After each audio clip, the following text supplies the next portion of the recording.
कुछ ही सालों के अंदर लाहौर मुर्दों का शहर बन सकता है।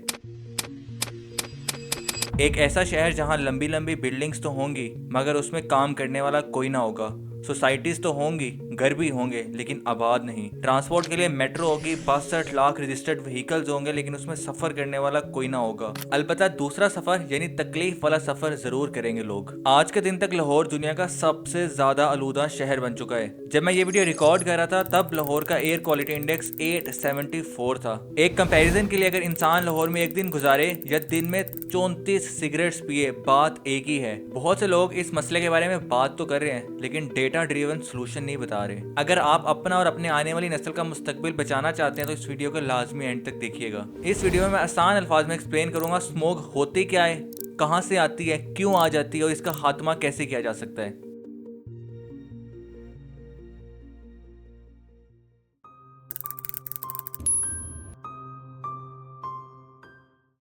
सबसे पहले बात कर लेते हैं स्मोक होती क्या है। स्मोक आलूदा हवा होती है जिससे विजिबिलिटी कम होती है। स्मोक धुंध और धुएं से मिलकर बनती है। अब दो तरह की स्मोक होती है। पहली फोटोकेमिकल स्मोक जिसे गर्मियों की स्मोक भी कहा जाता है और ये बनती है गाड़ी और फैक्ट्री से निकलने वाले नाइट्रोजन ऑक्साइड से और इसका रंग ब्राउनिश सा होता है। दूसरी सल्फोरस स्मोक जिसको सर्दियों की स्मोक भी कहा जाता है और ये बनती है फॉसिल फ्यूल जलाने से जिससे सल्फर डाइऑक्साइड रिलीज होती है और इसका रंग ग्रेइश सा होता है। और हमारा लाहौर किसी से पीछे थोड़ी है, जो मुफ्त में मिले ले लेता है। तो इसमें ये दोनों तरह की स्मोक पाई जाती है।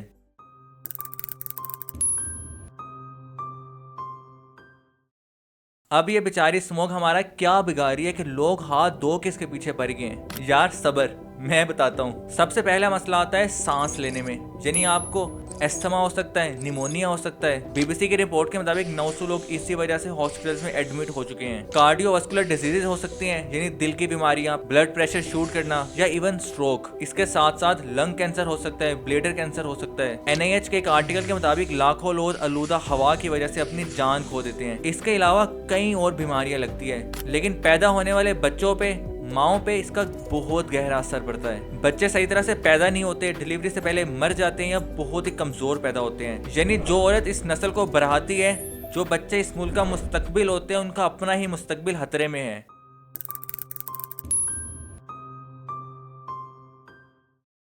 अब सवाल आता है ये स्मोक आखिर कहां से आ जाती है और आती क्यों है।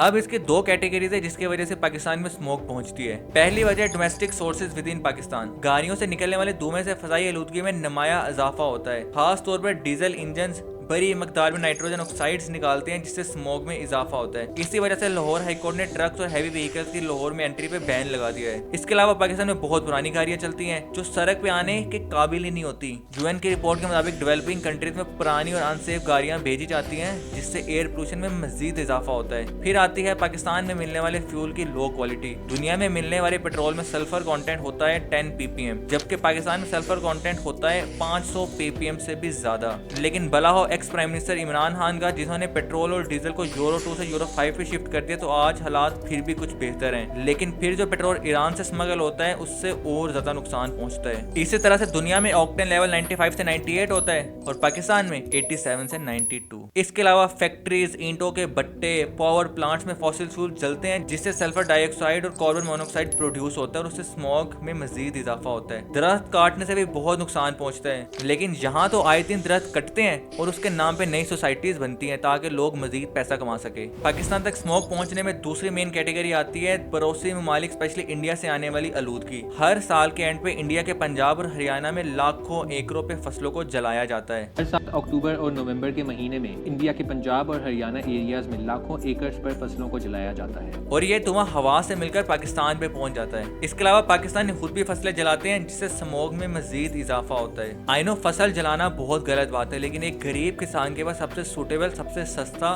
फाइनेंशियली स्टेबल ऑप्शन वही होता है। लेकिन हमारा माशरा बड़ी बड़ी गाड़ियों में बैठने वाले, इंडस्ट्री चलाने वाले लोगों को तो कुछ नहीं कह सकता। सारा गुस्सा और सारा ब्लेम किसानों पे डाल देते हैं। हमारी गवर्नमेंट को चाहिए कि वो किसानों को अल्टरनेटिव और इंसेंटिव्स ऑफर करें जिससे किसान फसल जलाना बंद करें।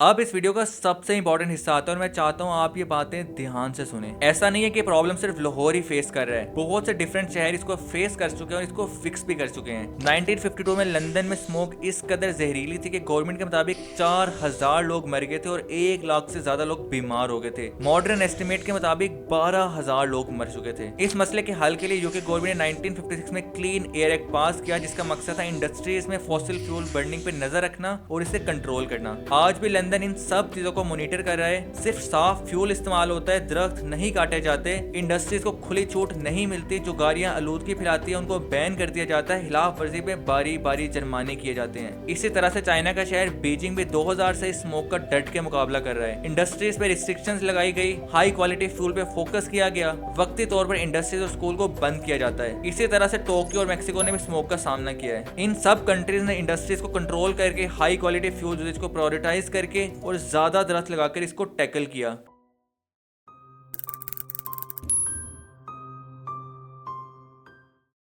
और हमारा ग्रेट पाकिस्तान क्या कर रहा है? Blame game. ये सारा का सारा इंडिया का कसूर है, ये सारा का सारा फसलें किसान चलाते हैं, उनको ब्लेम करो। हम तो बस अपनी एक गाड़ी चलाते हैं, हमारे से क्या होता है? हम तो इंडस्ट्री से इकोनॉमी बूम करते हैं, हमारा क्या होता है? या फिर वक्ती सॉल्यूशंस लाइक मास्क पहनकर बाहर निकलना, सिर्फ जरूरत के तख्त बाहर निकलना, या जब भी घर वापस आना तो अपनी आंखों को साफ करना, नमक से गरारे करना, फ्रूट्स खाना, या ज्यादा पानी का इस्तेमाल करना। हाँ ठीक है, मान लिया इससे वक्ती फायदा तो होता है, लेकिन जब घर में आग लगती है तो एसी ऑन कर लेने से वो मसला सॉल्व नहीं हो जाता। ये डिक्टेटर माइंडसेट होता है कि असल मसलों को हल करने की बजाय वक्ती सॉल्यूशन या ब्लेम गेम खेली जाए। हुक्मरान जितने मर्जी ताकतवर हों, लेकिन एक वक्त ऐसा आता ही आता है जब अवाम अपना हक ले लेती है। इसी तरह इन वक्ती सॉल्यूशन की बजाय परमानेंट सॉल्यूशन के बारे में सोचा जाए, नहीं तो अगले साल हालात इससे भी खराब होंगे और उससे अगले साल इससे भी मजीद खराब। तो फैसला आपको करना है। और अगर आपको ये वीडियो अच्छी लगी हो तो please do let me know, और आई एम श्योर अगर आपको ये वीडियो अच्छी लगी है तो please go watch this video, you will like it as well. और अगर कोई ऐसा टॉपिक है जो चाहते हैं आपके मैं कवर करूं तो please do let me know in the comment section. Thank you.